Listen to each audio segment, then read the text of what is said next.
ಸ್ನೇಹಿತರೆ, ಕೇವಲ ₹1000 ಬಜೆಟಲ್ಲಿ ದೇವರಾಯನದುರ್ಗ, ನಾಮದ ಚಿಲುಮೆ, ಗೊರವನಹಳ್ಳಿ ಮಹಾಲಕ್ಷ್ಮಿ, ಸಿದ್ದರಬೆಟ್ಟ ಮತ್ತು ಲೇಪಾಕ್ಷಿ ಈ ಎಲ್ಲ ಸ್ಥಳಗಳನ್ನು ಕವರ್ ಮಾಡ್ಬೋದಾ? ಅಥವಾ ₹1000 ಸಾಲದೆ ಇನ್ನೂ ಹೆಚ್ಚು ಖರ್ಚಾಗುತ್ತದಾ? ಇವತ್ತಿನ ಈ ಟ್ರಿಪ್ನಲ್ಲಿ ನಾವು ಈ ಎಲ್ಲ ಸ್ಥಳಗಳಿಗೆ ಭೇಟಿ ಕೊಟ್ಟು ಒಟ್ಟು ಎಷ್ಟು ಖರ್ಚಾಯಿತು, ಎಲ್ಲಿ ಎಷ್ಟು ಹಣ ಖರ್ಚಾಯಿತು ಮತ್ತು ಈ ಟ್ರಿಪ್ ನಿಜವಾಗಿಯೂ ಬಜೆಟ್ ಫ್ರೆಂಡ್ಲಿ ಆಗಿದೆಯಾ ಅನ್ನೋದನ್ನು ಈ ವಿಡಿಯೋ ಕೊನೆಯಲ್ಲಿ ಸಂಪೂರ್ಣವಾಗಿ ಹೇಳ್ತೀನಿ. ಹಾಗಾಗಿ ಈ ವಿಡಿಯೋವನ್ನು ಕೊನೆವರೆಗೂ ತಪ್ಪದೇ ನೋಡಿ. ನಮಸ್ಕಾರ ಸ್ನೇಹಿತರೆ, ನಮ್ಮ ಬಜೆಟ್ ಲೈಫ್ಗೆ ಸ್ವಾಗತ. ಇವತ್ತಿನಿಂದ ನಮ್ಮ ಹೊಸ ಬಜೆಟ್ ಟ್ರಿಪ್ ಸೀರೀಸ್ ಶುರುವಾಗ್ತಿದೆ ಮತ್ತು ಇದು ಮೊದಲ ಎಪಿಸೋಡ್. ಇವಾಗ ಹೋಗ್ತಾ ಇರೋದು 7 ಜನ 2 ಕಾರಲ್ಲಿ, ಆದರೆ ನಾನು ನಿಮ್ಗೆ ತಿಳಿಸೋದು 4 ಜನ 1 ಕಾರಲ್ಲಿ ಮಾತ್ರ. ಏನಕ್ಕೆ ಇಲ್ಲಿ ಟೋಲಲ್ಲಿ ₹65 ತಗೋತಾರೆ, ಏನಕ್ಕೆ ಅಂತ ಗೊತ್ತಿಲ್ಲ. ರೋಡೆಲ್ಲ ಕಿತ್ತು ಮಡಗೋರೆ, ಯಾವಾಗಲೂ ಟ್ರಾಫಿಕ್ ಆಗಿರ್ತದೆ, ಅಷ್ಟು ಗಾಡಿಗಳು ಓಡಾಡ್ತಾ ಇರ್ತವೆ ಯಾವಾಗಲೂ. ಇವ್ರು ನಮ್ಮ ನಾಗೇಶ್ ಕ್ಯಾಮ್ರಾ ಕಂಡ ತಕ್ಷಣ ಸೈಲೆಂಟ್ ಮೋಡ್ಗೆ ಹೋಗ್ಬಿಡ್ತಾರೆ. ನೆಕ್ಸ್ಟ್ ದಾಬಸ್ಪೇಟೆಯಲ್ಲಿ ಶ್ರೀ ಸೋಮೇಶ್ವರ ಇಡ್ಲಿ ಹೋಟೆಲ್ನಲ್ಲಿ ಇಡ್ಲಿ ತಿನ್ಕೊಂಡು ನಮ್ದು ಏನು ಕೆಲಸ ಇರ್ತದೆ ಮುಗಿಸ್ಕೊಂಬಿಡೋಣ ಅಂದ್ರೆ ಒಂದೊಂದು ಕರ್ಮ ಗೊತ್ತಲ್ಲ. ನಮ್ಮ ಫ್ರೆಂಡ್ಸ್ ತುಮಕೂರಿಂದ ಇಬ್ರು ಬರಬೇಕಾಗಿತ್ತು, ಅವ್ರನ್ನೂ ಕರ್ಕೊಂಡು ಅಲ್ಲಿಂದ ನಾವು ಡಿ ಹಿಲ್ಸ್ ಕಡೆಗೆ ಹೊರಟೇ ಬಿಟ್ಟು. ಹಂಗೆ ಟಿಫನ್ಗೆ ಎಷ್ಟಾಯ್ತು ಅಂತ ಹೇಳಲಿಲ್ಲ. ಒಬ್ಬ ಪರ್ಸನ್ಗೆ ಒಂದು ಇಡ್ಲಿ ₹35 ಬಿತ್ತು.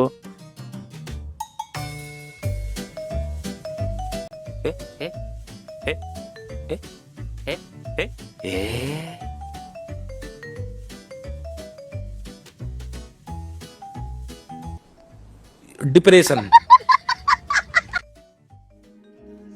ಸ್ನೇಹಿತರೆ, ನಮ್ಮ ಇವತ್ತಿನ ಮೊದಲ ತಾಣ ದೇವರಾಯನದುರ್ಗ. ಬೆಳಿಗ್ಗೆ ಸುಮಾರು 7:30ಕ್ಕೆ ನಾವು ದೇವರಾಯನದುರ್ಗ ತಲುಪ್ತು. ಬೆಳಗಿನ ಸಮಯದಲ್ಲಿ ಬೆಟ್ಟದ ರಸ್ತೆಯಲ್ಲಿ ಪ್ರಯಾಣ ಮಾಡದೆ ಒಂದು ವಿಭಿನ್ನ ಅನುಭವ. ಸುತ್ತಮುತ್ತ ಹಸಿರು, ತಂಪಾದ ಗಾಳಿ ಮತ್ತು ಸುಂದರವಾದ ದೃಶ್ಯಗಳು ಕಣ್ಣಿಗೆ ಅಬ್ಬರಿಸುತ್ತಿದ್ದವು. ದೇವರಾಯನದುರ್ಗ ತುಮಕೂರು ಜಿಲ್ಲೆಯಲ್ಲಿರುವ ಪ್ರಸಿದ್ಧ ಧಾರ್ಮಿಕ ಮತ್ತು ಪ್ರವಾಸಿ ತಾಣವಾಗಿದೆ. ವಿಜಯನಗರ ಸಾಮ್ರಾಜ್ಯದ ಕಾಲದಿಂದಲೂ ಈ ಪ್ರದೇಶಕ್ಕೆ ವಿಶೇಷ ಮಹತ್ವವಿದೆ ಎಂದು ಹೇಳಲಾಗುತ್ತದೆ.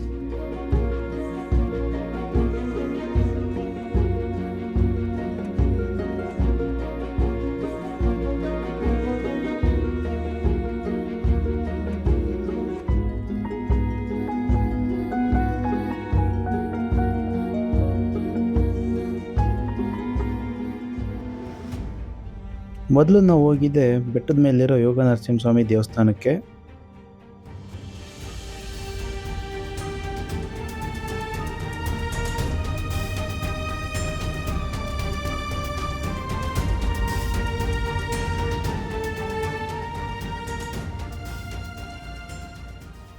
ಆದರೆ ಸ್ನೇಹಿತರೆ, ಇನ್ನೂ ಓಪನ್ ಆಗಿರಲಿಲ್ಲ. ಮೇಲ್ಗಡೆ ಮೇಯ್ನ್ ದೇವ್ರನ್ನೇ ನೋಡೋಕ್ಕಾಗಲಿಲ್ಲ. ಸುಮ್ಮನೆ ನಮಗೂ ಬೇಜಾರಾಯಿತು. ಸೊ ಬಂದು ವಾಪಸ್ಸು. ಏನಿವೆ ಏನು ಮಾಡೋಕ್ಕಾಗಲ್ಲ. ಮತ್ತು ಅಲ್ಲಿ ಎಂಟ್ರಿ ಫೀಸ್ ಹೇಳಿಲ್ಲ ನಿಮಗೆ. ಎಂಟ್ರಿ ಫೀಸು ಒಂದು ಕಾರಿಗೆ ₹25 ಬೀಳುತ್ತೆ ಅಷ್ಟೇ.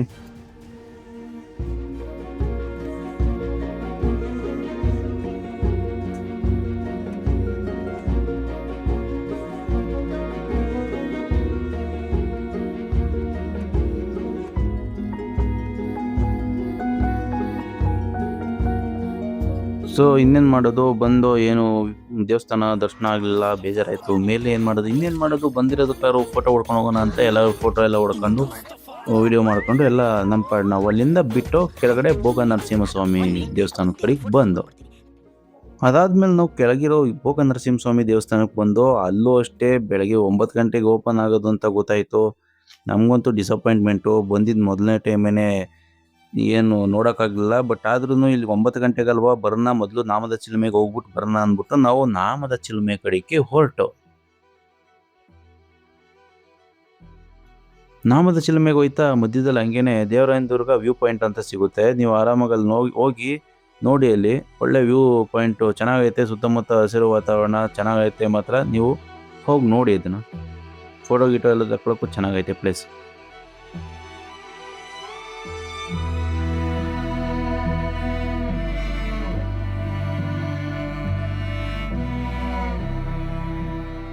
ನೆಕ್ಸ್ಟ್ ಬಂದು ನಾಮದ ಚಿಲುಮೆಗೆ.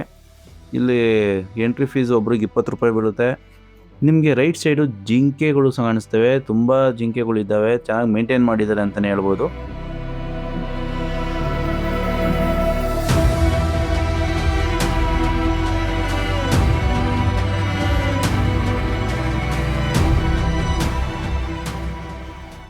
ಸ್ನೇಹಿತರೆ, ನಾಮದ ಚಿಲುಮೆ ಬಗ್ಗೆ ಒಂದು ಪ್ರಸಿದ್ಧ ಪೌರಾಣಿಕ ಕಥೆ ಇದೆ. ಶ್ರೀರಾಮನು ಅರಣ್ಯವಾಸದ ಸಮಯದಲ್ಲಿ ಇಲ್ಲಿ ಬಂದಾಗ ತಿಲಕ ಇಟ್ಟುಕೊಳ್ಳಲು ನೀರಿನ ಅವಶ್ಯಕತೆ ಉಂಟಾಯಿತು. ಆಗ ತನ್ನ ಬಾಣದಿಂದ ನೆಲವನ್ನು ತಿವಿದು ನೀರನ್ನು ಹೊರತಂದೆನೆಂದು ಸ್ಥಳೀಯರು ನಂಬುತ್ತಾರೆ. ಅದರಿಂದಲೇ ಈ ಸ್ಥಳಕ್ಕೆ ನಾಮದ ಚಿಲುಮೆ ಎಂಬ ಹೆಸರು ಬಂದಿದೆ.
ನೆಕ್ಸ್ಟು ಹತ್ತತ್ರ ಇನ್ನೇನು 9 ಗಂಟೆ ಆಯ್ತಾ ಬಂತು. ಸೊ ನಾವು ಇಲ್ಲೆಲ್ಲ ಓಡಾಡ್ಕೊಂಡು ಟೈಮ್ ಪಾಸ್ ಮಾಡ್ಕೊಂಡು ನಿಯರ್ಲಿ ಇನ್ನೇನು 9 ಗಂಟೆ ಅನ್ನಂಗೆ ನಾವು ಮತ್ತೆ ಇಲ್ಬಿಟ್ಟು ಭೋಗ ನರಸಿಂಹಸ್ವಾಮಿ ದೇವಸ್ಥಾನದ ಕಡೆಗೆ ಹೊರಟು. ದೇವಸ್ಥಾನ ಓಪನ್ ಆಗಿತ್ತು. ಸೊ ಬಂದು ಆರಾಮಾಗಿ ದರ್ಶನ ಮಾಡ್ಕೊಳ್ಳೋ ಟೈಮ್ ಜನಸಂದಣಿ ಏನು ಇರಲಿಲ್ಲ. ಸ್ವಲ್ಪ ಜನ ಕಮ್ಮಿನೇ ಇದ್ದರು. ಸ್ಟಾರ್ಟಿಂಗ್ ಬೆಳಗ್ಗೆ ಹೊತ್ತು ಸ್ವಲ್ಪ ಕಮ್ಮಿನೇ ಇದ್ದರು. ಸೊ ನಮಗೆಲ್ಲ ಆರಾಮಾಗಿ ದರ್ಶನ ಆಯಿತು. ದರ್ಶನ ಮುಗಿಸ್ಕೊಂಡು ನಾವು ಮತ್ತೆ ಹೊರಟೆ ಬಿಟ್ಟು. ಸ್ನೇಹಿತರೆ, ಬರ್ತಾ ಹೋಗ್ತಾ ನಿಮಗೆ ಎಂಟ್ರಿಲೇ ಸಿಗುತ್ತೆ ಜಯಮಂಗಲ ನದಿ ಉಗಮ ಅಂತ. ಇಲ್ಲಿ ನೀವು ಉಗಮದ ನದಿ ನೋಡ್ಬೋದು. ಅಲ್ಲಿ ಕಲ್ಯಾಣಿ ಥರ ಮಾಡಿಬಿಟ್ಟಿದ್ದಾರೆ, ನೀವು ಅದನ್ನು ನೋಡ್ಬೋದಲ್ಲಿ. ಅದು ಬಿಟ್ಟರೆ ನಿಮಗೆ ಕೋಟೆನೂ ಕಾಣಿಸುತ್ತೆ. ನಿಮಗೆ ಇಲ್ಲಿ 7 ಸುತ್ತಿನ ಕೋಟೆ ಅಂತ ಹೇಳ್ತಾರೆ. ದೇವರಾಯನದುರ್ಗ 7 ಸುತ್ತಿನ ಕೋಟೆ ಅಂತ ಹಂಗೆ ಫೇಮಸ್ಸು. ಸೊ ನಮಗೆ ಕೋಟೆ ಎಲ್ಲೂ ಕಾಣ್ದಲೇ ಇದ್ರೂ ಇಲ್ಲಿ ಮಾತ್ರ ನಿಮಗೆ ಒಂದು ಕೋಟೆ ಆರಾಮಾಗಿ ನೋಡ್ಬೋದು. ಇಲ್ಲಿ ನೋಡಿ, ಇಲ್ಲೆಲ್ಲ ಒಳಗಡೆ ಎಲ್ಲ ಹೋಗ್ಬೋದು, ಆ ಥರ ಜಾಗ ಇದೆ ಇಲ್ಲಿ. ನೀವು ಬಂದರೆ ಈ ಜಾಗನೂ ಮಿಸ್ ಮಾಡ್ಕೊಳಕ್ಕೆ ಹೋಗ್ಬಿಡಿ. ಬಂದರೆ ನೋಡ್ಕೊಂಡು ಹೋಗಿ ಈ ಜಾಗನೂ. ಬೆಳಗ್ಗೆ ತಿಂದಿದ್ದು ಯಾಕೋ ಹೊಟ್ಟೆ ತುಂಬಿರಲಿಲ್ಲ ಸ್ನೇಹಿತರೆ. ಅದಕ್ಕೇನೆ ಏನು ಮಾಡೋದು, ಮತ್ತೆ ಊಟ ಮಾಡೋಣ ಅಂದ್ಬಿಟ್ಟು ಈ ಎಂಟ್ರೆನ್ಸ್ ಹತ್ರ ಆರ್ಚ್ ಹತ್ರನೇ ಒಂದು ಆಪೋಸಿಟು ಗಣೇಶ ಹೋಟ್ಲ್ ಅಂತ ಐತೆ. ತುಂಬ ಚೆನ್ನಾಗಿತ್ತು. ಯಾರಾದರೂ ಬಂದರೆ ನಾಷ್ಟಕ್ಕೋಸ್ಕರ ಏನಾದ್ರು ನಿಲ್ಲಿಸ್ತೀರಿ, ನಾಷ್ಟ ಊಟ ಏನಾದ್ರು ನಿಂತೀರಾ ಅಂದರೆ ಆರಾಮಾಗಿ ಇಲ್ಲಿ ಬನ್ನಿ, ತಿನ್ಕೊಳ್ಳಿ, ಹೋಗಿ ಆರಾಮಾಗಿ. ಬೆಳಗ್ಗೆ ಹೊತ್ತು ಬಂದರೆ ಇಲ್ಲಿ ಮಾತ್ರ ನಾನು ರೆಕಮೆಂಡ್ ಮಾಡ್ತೀನಿ, ಆರಾಮಾಗಿ ತಿನ್ಕೊಂಡು ಹೋಗಿ. ಒಂದು ಮಸಾಲೆ ದೋಸೆ 60 ರೂಪಾಯಿ ಬಿತ್ತು. ದೇವರಾಯನದುರ್ಗದಲ್ಲಿ ಎಂಟ್ರಿ ಫೀಸು ಒಂದು ಕಾರ್ಗೆ 25 ರೂಪಾಯಿ. ನಾಮದ ಚಿಲುಮೆಗೆ ಹೋದರೆ ಅಲ್ಲಿ ಒಬ್ಬ ಪರ್ಸನ್ಗೆ 20 ರೂಪಾಯಿ ತಗೋತಾರೆ ಎಂಟ್ರಿಗೆ. ಕಾರ್ ಪಾರ್ಕಿಂಗು ಆಗಲಿ ಏನಕ್ಕೆ ಆಗಲಿ ಅಲ್ಲಿ ಯಾವುದಕ್ಕೆ ಚಾರ್ಜ್ ಇಲ್ಲ, ಓನ್ಲಿ ಒಳಗಡೆ ಹೋಗೋದಕ್ಕೆ ಮಾತ್ರ. ಸೊ ಇವೆರಡು ಆಯಿತು. ನೆಕ್ಸ್ಟ್ ನಾವು ಹೋಗೋಣ ಗೊರವನಹಳ್ಳಿ ಕಡೆಗೆ. ಸ್ನೇಹಿತರೆ, ನಾವು ಈಗ ಬಂದಿರೋದು ಕರ್ನಾಟಕದ ಪ್ರಸಿದ್ಧ ಮಹಾಲಕ್ಷ್ಮಿ ದೇವಸ್ಥಾನಗಳಲ್ಲಿ ಇದು ಒಂದು. ಇದೇ ಗೊರವನಹಳ್ಳಿ ಶ್ರೀ ಮಹಾಲಕ್ಷ್ಮಿ ದೇವಸ್ಥಾನ. ಇಲ್ಲಿಗೆ ಪ್ರತಿದಿನ ಸಾವಿರಾರು ಭಕ್ತರು ಭೇಟಿ ನೀಡ್ತಾರೆ. ವಿಶೇಷವಾಗಿ ಶುಕ್ರವಾರ ಮತ್ತು ಹಬ್ಬದ ದಿನಗಳಲ್ಲಿ ದೇವಸ್ಥಾನದಲ್ಲಿ ತುಂಬ ಜನಸಂದಣಿ ಇರುತ್ತದೆ. ಏನಾದ್ರು ಪೂಜೆ ಮಾಡಿಸ್ತೀವಿ ಅಂತ ನೀವೇನಾದ್ರು ಪೂಜೆ ಸಾಮಾನು ತಗೊಂಡ್ರೆ ತೆಂಗಿನಕಾಯಿ ಹೊಡೆಯೋಕ್ಕೂ ಕೂಡ 5 ರೂಪಾಯಿ ಕೊಡಬೇಕು ಸ್ನೇಹಿತರೆ.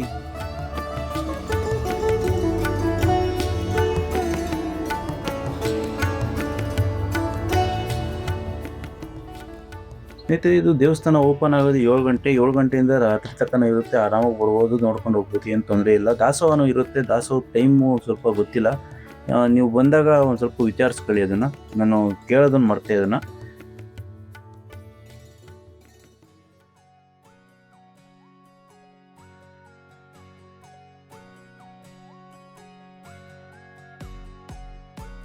ನೆಕ್ಸ್ಟ್ ನಾವು ಬಂದಿದ್ದೆ ಸಿದ್ರು ಬೆಟ್ಟ. ಆಲ್ರೆಡಿ 1 ಗಂಟೆ ಆಗಿತ್ತು, ಬಿಸಿಲು ನೆತ್ತಿಗೇರಿತ್ತು. ಬಟ್ ಸ್ಟಾರ್ಟಿಂಗ್ ಮಾತ್ರ ಎಂಜಾಯ್ ಹೆಂಗಿತ್ತು ಅಂದರೆ ಹುಮ್ಮಸ್ಸು. ಏನು 5 ನಿಮಿಷದಲ್ಲಿ ಹತ್ಬಿಡ್ತೀವಿ, 10 ನಿಮಿಷ, 1/4 ಗಂಟೆಲೆಲ್ಲ ಹತ್ಬಿಡ್ತೀವಿ ಅನ್ನೋ ಹುಮ್ಮಸ್ಸಿತ್ತು. ಹಾಯ್ ಫ್ರೆಂಡ್ಸ್, 400 ಮೆಟ್ಲು ಹತ್ತಿದ್ವಿ, ಸುಸ್ತಾಗುತ್ತೆ. ಅಣ್ಣ ಸಖತ್ ಆಕ್ಟಿಂಗ್ ಮಾಡ್ತಿದ್ದೆ. 150 ಬಂದಿಲ್ಲ ಫ್ರೆಂಡ್ಸ್. ಸಿದ್ರ ಬೆಟ್ಟ ತುಮಕೂರು ಜಿಲ್ಲೆಯಲ್ಲಿರೋ ಒಂದು ಪ್ರಸಿದ್ಧ ಆಧ್ಯಾತ್ಮಿಕ ಮತ್ತು ಟ್ರೆಕ್ಕಿಂಗ್ ತಾಣ. ಹಿಂದೆ ಅನೇಕ ಸಿದ್ಧರು ಮತ್ತು ಸಂತರು ಇಲ್ಲಿ ತಪಸ್ಸು ಹಾಗೂ ಧ್ಯಾನ ಮಾಡುತ್ತಿದ್ದರು ಎಂಬ ನಂಬಿಕೆ ಇದೆ. ಅದಕ್ಕಾಗಿ ಈ ಸ್ಥಳ ಸಿದ್ದರ ಬೆಟ್ಟ ಎಂಬ ಹೆಸರು ಬಂದಿದೆ.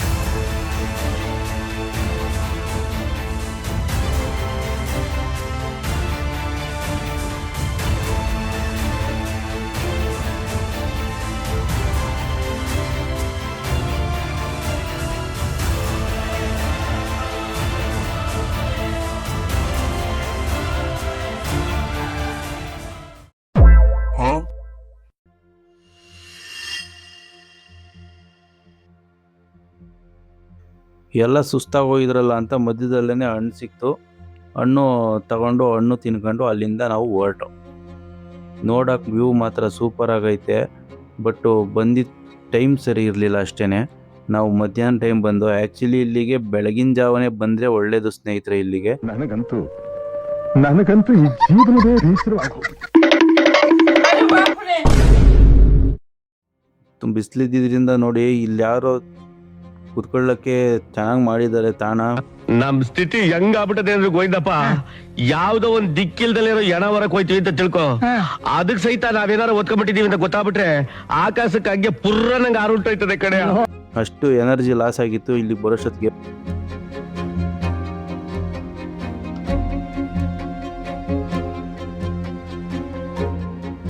ನೋಡಿ ಬಟ್ಟೆ ಎಲ್ಲ ಬಿಚ್ಕೊಂಡು ಹೆಂಗ್ ಬರ್ತಾವ್ರೆ ಅಂತ ಹಂಗಿತ್ತು. ಅಲ್ಲಿಂದ ಮತ್ತೆ ನಾವು ಶುರು ಮಾಡ್ದೋ ಸೀದಾ ಮೇಲ್ಕೆ ಹತ್ತಕ್ಕೆ. ಹತ್ತದೋ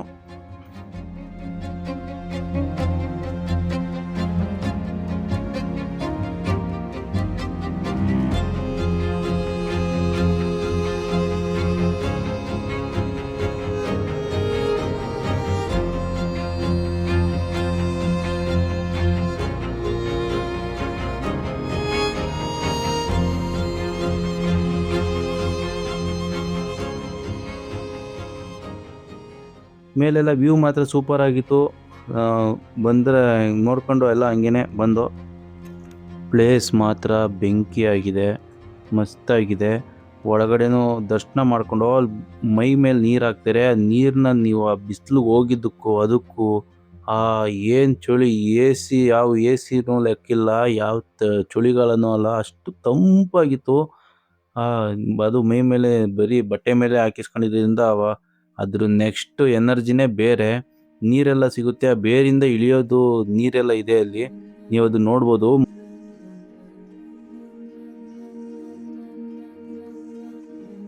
ಒಳಗಡೆ ಕರ್ಕೊಂಡು ಹೋಗ್ತಾರೆ, ಅದಕ್ಕೆ ನೀವು ಗೌರ್ಮೆಂಟ್ ಕಡೆಯಿಂದ ಪರ್ಮಿಷನ್ ತಗೊಂಡು ಹೋಗ್ಬೇಕು.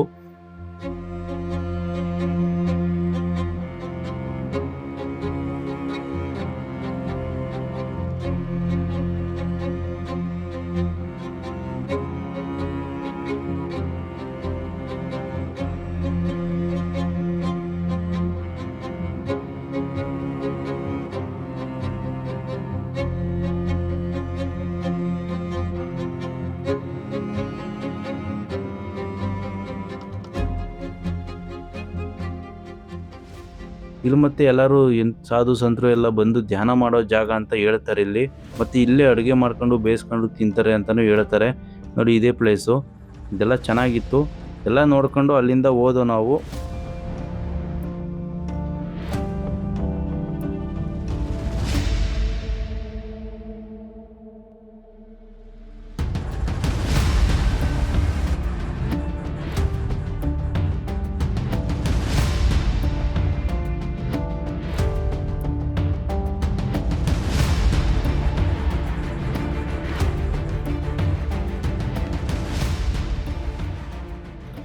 ಇಲ್ಲೆಲ್ಲ ಕಲ್ಲು ಯಾವ ಥರ ಕೂತಿದೆ ಅಂದರೆ ಯಾರೋ ತಂದು ಹಾಕಿರೋ ಥರ ಐತೆ ಸ್ನೇಹಿತರೆ. ಹೆಂಗೆ ಅಂತಲೇ ಗೊತ್ತಿಲ್ಲ. ಇದು ಕಲ್ಲನ್ನ ತಂದು ಕುಂಡಿಸ್ತಾರಲ್ಲ ಅದ್ರ ಮೇಲೆ ಆ ಥರ ಕೂತವೆ. ಎಲ್ಲ ಗುಹೆನೂ ಅಷ್ಟೇ ಹಂಗೆ ಅದ್ರೊಳಗಡೆ ಕಲ್ಲು ಸಂದಿಲೆಲ್ಲ ಹೋಗ್ಬೇಕಲ್ಲ, ಅದು ಯಾವ ಥರ ಇದೆ ಅಂದರೆ ನೀವು ಅಲ್ಲಿ ನೋಡಬೇಕು ಸ್ನೇಹಿತರೆ. ಅದನ್ನು ನೀವು ಒಂದು ಸತಿ ಹೋಗಿ ಮಿಸ್ ಮಾಡಬೇಡಿ. ಈ ಪ್ಲೇಸ್ ಮಾತ್ರ ನಾನು ಮಿಸ್ ಮಾಡಬೇಡಿ ಅಂತಲೇ ಹೇಳ್ತೀನಿ, ಅಷ್ಟು ಚೆನ್ನಾಗಿದೆ. ವೆದರ್ ಅಷ್ಟೇ ಔಟ್ಸೈಡ್ ನೀವು ಬೆಳಗ್ಗೆ ಹೊತ್ತು ಬಂದುಬಿಟ್ರೆ ನಿಮಗೆ ಬಿಸಿಲು ಇರಲ್ಲ ಮತ್ತು ಚೆನ್ನಾಗೂ ಇರುತ್ತೆ. ನೋಡಿ ಸ್ನೇಹಿತರೆ, ಮಳೆಗಾಲದಲ್ಲಿ ಮಾತ್ರ ಇಲ್ಲೆಲ್ಲ ಸ್ವಲ್ಪ ಚೆನ್ನಾಗಿ ನೀರೆಲ್ಲ ಹರಿಯುತ್ತಂತೆ ಹೇಳ್ತಾರೆ. ಮಳೆಗಾಲದಲ್ಲಂತೂ ಬಂದರೆ ಇಲ್ಲಿ ಇರೋಕ್ಕೆ ನಿಂತ್ಕೊಳ್ಳೋಕ್ಕೆ ಆಗಲ್ಲ ಅಂತಲೂ ಹೇಳ್ತಾರೆ.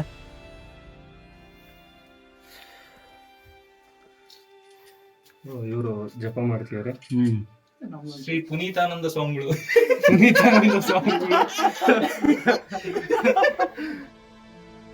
ಅದಾದ್ಮೇಲೆ ನಾವು ಮತ್ತೆ ವಾಪಸ್ ಬಂದು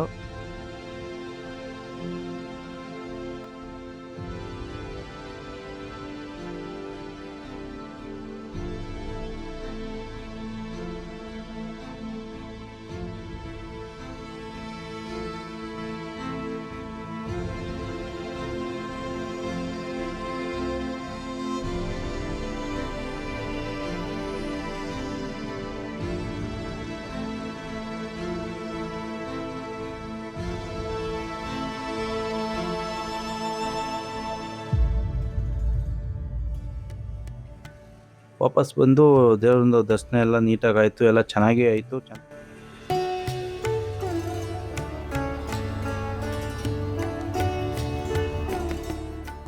ಅಲ್ಲಿಂದ ನಾವು ಮತ್ತೆ ಮೇಲ್ಕೆ ಇನ್ನು ಫುಲ್ ಟಾಪು, ಇಲ್ಲಿಗಂತ ಬಂದಿದ್ದು ಬರೀ ಮೆಟ್ಲಲ್ಲಿ, ಅದ್ರ ಮೇಲ್ಕೆ ನಾವು ಇನ್ನು ಮುಂದಕ್ಕೆ ಹೋದೋ ಅಲ್ಲಿ ಯಾವುದೇ ಥರದ್ದು ಮೆಟ್ಲುಗಳು ಸಿಗಲ್ಲ ನಿಮಗೆ.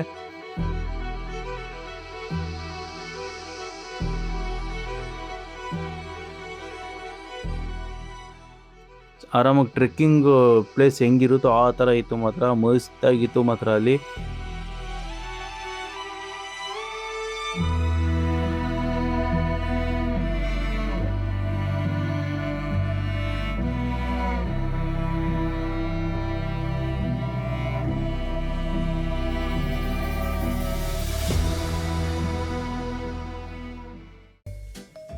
ಏನ್ಲ ತಪ್ಪು ತಿಳ್ಕೊಳಲ್ಲ ಬಿಡುಗರು, ತಿಳ್ಕೊಳ್ಳ ಹೇಳದ್ನಲ್ಲ ತಪ್ಪು ತಿಳ್ಕೊಳಲ್ಲ ಅಂತ. ಒಂದ್ಸಲ ತಿಳ್ಕೊಂಡ್ ನೋಡು, ಒಳ್ಳೆ ಇರ್ಲಿ ತಿಳ್ಕೊಳ್ಳು. ಸೀದಾ ನಾವು ಕೆಳಗೆ ಬಂದೋ, ಅನ್ನದಾಸೋಹ ಏನೋ ಕೊಡ್ತಾರೆ ಅಂತ ನೋಡಿದೋ, ಬಟ್ 3:30ಗೆ ಸ್ಟಾಪ್ ಇತ್ತು, ಅನ್ನದಾಸೋಹ ಇರಲಿಲ್ಲ. ಸೊ ಅಲ್ಲಿಂದ ನೆಕ್ಸ್ಟ್ ನಾವು ಹೋಗಿದ್ದೆ ಲೇಪಾಕ್ಷಿ ಕಡೆಗೆ. ಕರೆಕ್ಟು, ಇಲ್ಲಿದು ನಾನು ಹೇಳೋದು ಮರ್ತೆ. ಆ್ಯಕ್ಚುಲಿ ಎಂಟ್ರಿ ಫೀಸು ಬಂದು 25 ರೂಪಾಯಿ ಬೀಳುತ್ತೆ ಅಷ್ಟೇ, ಇನ್ನೇಂತಕ್ಕೂ ಖರ್ಚಾಗಲ್ಲ. ನೀರು ಹಾಕೋದಕ್ಕೆ ಅವ್ರಿಗೆ ದಕ್ಷಿಣೆ ಅಂತ ಕೊಡಬೇಕು, ಅದನ್ನು ಅಷ್ಟೇ. ಏನು ನೀವು ಎಷ್ಟು ಕೊಡ್ತೀರೋ ಅಷ್ಟು ನೀಸ್ಕೋತಾರೆ. ನೆಕ್ಸ್ಟ್ ನಾವು ಮಧುಗಿರಿ ಸರ್ಕಲಲ್ಲಿ ಊಟ ಮಾಡ್ಕೊಂಡು ಅಲ್ಲಿ ಒಬ್ರಿಗೆ 80 ರೂಪಾಯಿ ಊಟ. ಅಲ್ಲಿಂದ ನಾವು ನೆಕ್ಸ್ಟ್ ಹೋಗಿದೆ ಲೇಪಾಕ್ಷಿ ಕಡೆಗೆ, ಸೀದಾ ಹೊರಟೇ ಬಿಟ್ಟು. ಸ್ನೇಹಿತರೆ, ಈಗ ನೀವು ನೋಡುತ್ತಿರುವುದು ಲೇಪಾಕ್ಷಿಯ ಭವ್ಯವಾದ ನಂದಿ ವಿಗ್ರಹ. ಒಂದೇ ದೊಡ್ಡ ಕಲ್ಲಿನಿಂದ ಕೆತ್ತಲಾಗಿರುವ ಈ ನಂದಿ ಭಾರತದ ಅತಿ ದೊಡ್ಡ ಏಕಶಿಲಾ ನಂದಿ ಮೂರ್ತಿಗಳಲ್ಲಿ ಒಂದಾಗಿದೆ.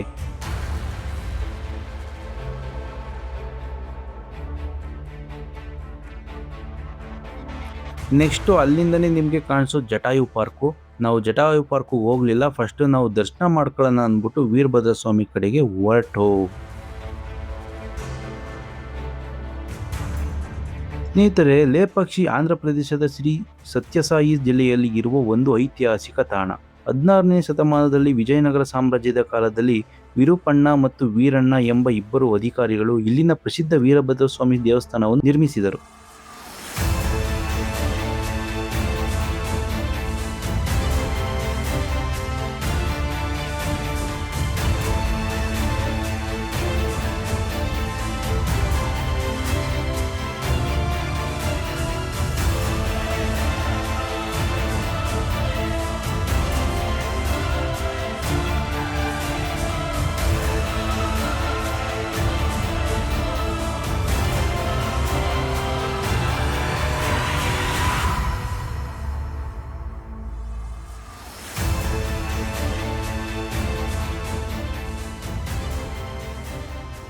ಮತ್ತು ಮಳೆ ಬೇರೆ ಶುರುವಾಗೋಯ್ತು ಸ್ನೇಹಿತರೆ. ಮಳೆ ಸ್ಟಾರ್ಟ್ ಆಯಿತು, ಬಿಡು ಇನ್ನೊಂದು 1/4 ಗಂಟೆ ಅಲ್ವಾ ಅಂದ್ಬಿಟ್ಟು ನಾವು ಅಲ್ಲೇ ವೆಯ್ಟ್ ಮಾಡ್ಕೊಂಡು ಕೂತ್ಕೊಂಡು ಮಳೆ ನಿಂತ್ಕೋಬೋದು ಆಮೇಲೆ ಮುಂದಕ್ಕೆ ಹೋಗೋಣ ಅಂದ್ಬಿಟ್ಟು.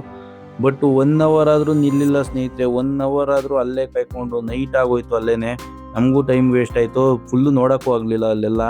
ಮಳೆ ಸ್ವಲ್ಪ ಕಮ್ಮಿ ಆಯಿತು. ಕಮ್ಮಿ ಆದಮೇಲೆ ನಾವು ಅಲ್ಲಿಂದ ಸೀದಾ ಬೆಂಗಳೂರು ಕಡೆಗೆ ಹೊರಟು.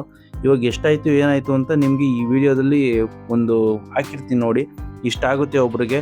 ಸೊ ಈ ವಿಡಿಯೋದಲ್ಲಿ ಇಷ್ಟೇ ಸ್ನೇಹಿತರೆ. ಇಷ್ಟ ಆದರೆ ವಿಡಿಯೋನ ಲೈಕ್ ಮಾಡಿ, ಶೇರ್ ಮಾಡಿ, ಕಮೆಂಟ್ಸ್ ನಿಮ್ಗೇನಾದ್ರು ಅನಿಸಿಕೆ ಏನಾದ್ರು ಹೇಳಬೇಕು ಅಂದರೆ ಕಮೆಂಟ್ ಮಾಡಿ. ನಿಮ್ಗೇನಾದ್ರು ತಿಳಿಬೇಕು ಅಂತ ಇದ್ರ ಬಗ್ಗೆ ಕಮೆಂಟ್ ಮಾಡಿ, ನಾನು ತಿಳಿಸ್ಕೊಡ್ತೀನಿ ಅಂತ ಹೇಳ್ತಾ ಈ ವಿಡಿಯೋನ ಇಲ್ಲಿಗೆ ಮುಗಿಸ್ತಾ ಇದ್ದೀನಿ. ನೆಕ್ಸ್ಟ್ ವಿಡಿಯೋದಲ್ಲಿ ಸಿಗೋಣ ಸ್ನೇಹಿತರೆ. Thank you, bye.